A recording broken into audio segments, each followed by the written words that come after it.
गुरुवार, तर गुरुवारी आपण जेवणात बनवणार आहोत मुगाची आमटी। तर त्या हे खोबरं आपण भाजणार आहोत। तर हे आपण खोबरं आता भाजून घेऊ। भाजून झाल्यानंतर आपण ते मिक्सरला लावणार आहोत आणि कच्चा मसाला असतो मिरची आणि फक्त धणे, तर तो पण खोबरे अर्धवट भाजलं की त्यात आपण तो मसाला घालून भाजून घेणार आहोत। तर हे आपले खोबरे अर्धवट भाजल्यानंतर त्यात 2 चमचे मसाला तो त्यात परतून घ्यायचा। हा कच्चा मसाला असल्यामुळे मी असा हा खोबऱ्यात परतून घेते।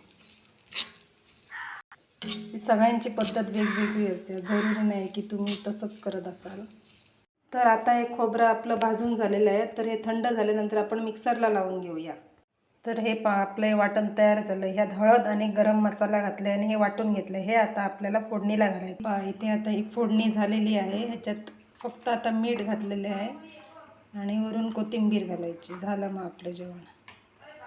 चला तर पाहूया याचा काल अर्धवट राहिलेला नरकासूर कुठपर्यंत आला आहे। हे बघा, याने कलर काढला आहे आणि हा असा नरकासूर आणि हे नरकासुराचं तोंड। हे आता लवकरच कंप्लीट होईल, तेव्हा मग आपण बघू। तर आज गुरुवारी जेवणाचा असा बेत आहे। भात, मुगाची आमटी, वालीची भाजी आणि लोणचे। चला या सगळ्यांनी जेवायला। व्हिडिओ आवडल्यास लाईक, शेअर, सबस्क्राईब करायला विसरू नका।